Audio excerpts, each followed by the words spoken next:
Hello जी, नमस्कार सभी को। ये हमारे चैनल पर पहली वीडियो होने वाली है एंड ये जो चैनल है हमारा ये बेस्ड है नेट एजुकेशन पर। हमारे चैनल पर आपको नेट एजुकेशन से रिलेटेड या नेट के फर्स्ट पेपर से रिलेटेड सारी की सारी जो सिलेबस है उसको कवर करती हुई वीडियोस मिलेंगी। या आप बीएड कर रहे हैं, एमएड कर रहे हैं या जेबीटी कर रहे हैं, टीचिंग लर्निंग से रिलेटेड यहाँ पे सारे टॉपिक्स कवर किए जाएंगे। सो आप हमारे चैनल को सब्सक्राइब कर सकते हैं और अपडेट रह सकते हैं। काफ़ी हेल्पफुल होने वाला है ये। तो चलिए शुरू करते हैं। आज का हमारा फर्स्ट टॉपिक है एजुकेशन सिस्टम इन वैदिक पीरियड। जो ये टॉपिक है ये पेपर 1 एंड पेपर 2 एजुकेशन के लिए दोनों में कवर होता है, तो काफ़ी हेल्पफुल है। तो चलिए शुरू करते हैं। इसमें फर्स्ट है history of education in India. तो हमें पहले तो कि हमारी एजुकेशन सिस्टमेटिकली कैसे कैसे चल रही है हम पहले उसको क्लियर कर लेते हैं। काफ़ी हेल्पफुल रहेगा कि हमें समझ में आ जाए कि कौन सा पीरियड किस चीज़ को कवर करता है, किस टाइम पीरियड में किसके बाद क्या आया, वो सारा कन्फ्यूज़न दूर हो जाए। तो सबसे पुराना जो है हमारा वो है वैदिक पीरियड।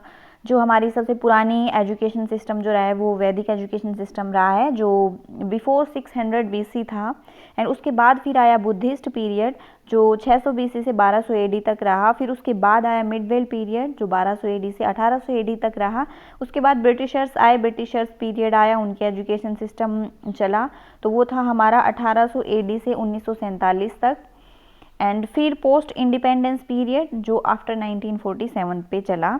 और भी जो एजुकेशन पॉलिसीज़ वगैरह निकली थी वो इसके अंदर कवर हो जाएंगे। तो ये थोड़ा सा ना एक सिस्टमेटिक तरीके से हमें थोड़ा पता हो कि किसके बाद कौन सा आया, तो हमें वो चीज़ें याद रखने में आसानी होती है।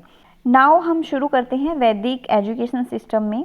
तो सबसे पहले की जो वैदिक एजुकेशन सिस्टम है हमारा वो किन किन चीज़ों से मिलके बना हुआ है, किन किन चीज़ों को कवर करता है। तो उसमें आ जाएंगे 4 Vedas, 6 Vedangas, 4 Upavedas, 4 Brahmanas and 180 Upanishad, 6 system of philosophy, Bhagavad Gita and 3 Smritis. तो इन सारी चीज़ों को जो हमारे वेद है या वैदिक एजुकेशन सिस्टम है वो कवर करता है। नाउ अब आते हैं कि एम्स एंड ऑब्जेक्टिव्स ऑफ वैदिक एजुकेशन की, उसका मोटिव क्या था, मेन ऑब्जेक्टिव्स क्या थे उसके वैदिक एजुकेशन की। तो वैदिक एजुकेशन सिस्टम का जो मेन ऑब्जेक्टिव था वो था कि मोक्ष मिले लोगों को या सेल्फ रियलाइजेशन हो जाए। इन्फ्यूजन ऑफ पाइटी एंड रिलीजियसनेस, की रिलीजियस को काफ़ी बढ़ावा देते थे, हिंदू धर्म को काफ़ी बढ़ावा देते थे। Education for worldliness, character formation and development of all over या ऑल राउंड पर्सनैलिटी। एक इंसान को हर तरीके से वो अच्छा बनाते थे, हर तरीके से उसको निखारते थे, जो उसमें खूबियाँ होती थी उनको बाहर निकालते थे। And stress on social duties, social duties मतलब कि समाज में रहता था आदमी तो सामाजिक तौर पे उसके जो जो भी कर्तव्य बनते थे उनको कैसे निभाना है, कौन सी चीज़ें सही है, कौन सी चीज़ें गलत है, कैसे क्या फॉलो करना है, उन चीज़ों को भी ध्यान में रखा जाता था। Promotion of social efficiency and welfare, वही सोशल एफिशिएंसी और वेलफेयर को भी बढ़ावा देते थे। And preservation and promotion of culture, जो हमारा इंडियन कल्चर था उसको भी प्रमोट करते थे और उसको प्रिजर्व करने के लिए भी एक तरीके से कि मतलब जैसे ज्ञान एक पीढ़ी से दूसरी पीढ़ी में जाता है तो वो प्रिजर्व अपने आप ही हो जाता है। फिर आते हैं मेन फीचर्स ऑफ वैदिक एजुकेशन। वैदिक एजुकेशन के मेन फीचर्स क्या थे। तो फर्स्ट है free education in ancient India, की पहले फ्री थी एजुकेशन। ऐसा नहीं है कि आज जैसे भारी भरकम फीस ऐसे ली जाती है ना कि इतने 1 लाख दे दो, 2 लाख दे दो, ऐसा कुछ नहीं था। फ्री थी एजुकेशन बिल्कुल सबके लिए, जो भी एजुकेशन लेना चाहते हैं उनके लिए बिल्कुल फ्री थी। No state control on education, education पे किसी का भी कंट्रोल नहीं था, इंडिपेंडेंट था सब कुछ। जैसे राज्य के अंदर या मतलब ऐसे आते थे ना उस राजा के अंदर वो एरिया है, तो ऐसा नहीं था कि वो राजा उसको मतलब कुछ रुपए पैसे देगा, उनकी हेल्प करेगा, ऐसा नहीं था। वो अपने लेवल पे ही चला रहे थे। लेकिन टीचर के लिए बहुत ही ज़्यादा रिस्पेक्ट थी, क्योंकि टीचर था, गुरु जो था उसके पास बहुत ज़्यादा नॉलेज थी, तो उसके लिए एक हाई स्टेटस था। फिर टीचर एज पेरेंट्स, टीचर को पेरेंट्स की तरह माना जाता था। रेजिडेंशियल स्कूल्स होते थे एंड इमीडिएट एम्स मतलब वोकेशनल एजुकेशन दी जाती थी। फिर हमें ये याद रखने की ज़रूरत है कि मेथड ऑफ इंस्ट्रक्शंस क्या क्या थे। अब ज़्यादा तो नहीं थे, 3 यहाँ पे हैं और इनको हमें एज इट इज जैसे हिंदी में प्रोनाउंस करेंगे ना वैसे हमें ध्यान रखना है, क्योंकि नेट एजुकेशन में या नेट के पेपर में इनको पूछा जाता है इसी तरीके से कि कौन सा इंस्ट्रक्शन नहीं था वैदिक एजुकेशन में या कौन सा था, इस तरीके। तो हमें ये याद रखने हैं। फर्स्ट था श्रवणा, श्रवणा मतलब सुन के हम ज्ञान अर्जित करते हैं। मनन, सुनने के बाद वो ज्ञान तो हमारे अंदर चला गया, उसके बाद हम मनन करेंगे उसके ऊपर कि कैसे वर्क करता है, क्या है वो चीज़ें। फिर है निधि ध्यानासन, जो लास्ट में आता है कि हम उस पर अपना कुछ पॉइंट ऑफ व्यू दें, या हायर लेवल पे भी चला जाता है, इसको सोच सकते हो इस तरीके से। और इंडिविजुअल टीचिंग होती थी, ऐसा मास नाम की कोई चीज़ नहीं थी, इंडिविजुअली हर एक बच्चे को पढ़ाया जाता था। एंड फिर आता है इवैल्यूएशन सिस्टम। वैसे देखा जाए तो हमारे वैदिक एजुकेशन सिस्टम में ऐसा कुछ दिखाया मतलब दिया नहीं हुआ कि इवैल्यूएशन इस तरीके से होता था, लेकिन फिर भी रिसर्चर्स जो हैं वो रिसर्च करते रहते हैं। उन रिसर्च के थ्रू ये सामने आया है कि वहाँ पे 3 कैटेगरीज में स्टूडेंट को डिवाइड किया जाता था। फर्स्ट है महाप्रजना ग्रेड्स, जो सबसे अच्छे स्टूडेंट्स होते थे, जिनमें बहुत ही ज़्यादा अच्छी एबिलिटी होती थी, मतलब वेरी हाई एबिलिटी जो स्टूडेंट्स होते थे उनको महाप्रजना ग्रेड्स दिए जाते थे। हम इनके जो नाम है उन्हीं से समझ सकते हैं। महाप्रजना मतलब बहुत ज़्यादा अच्छे। फिर आते हैं मध्यमा प्रजना, मध्य मतलब मध्य मीडियम टाइप के जो बच्चे होते थे, जिनमें हाई एबिलिटी होती थी काफ़ी, मतलब ये है कि बहुत ज़्यादा अच्छे तो नहीं थे लेकिन वो बुरे भी नहीं थे, अच्छे थे, मतलब अच्छा काम निकाल रहे थे।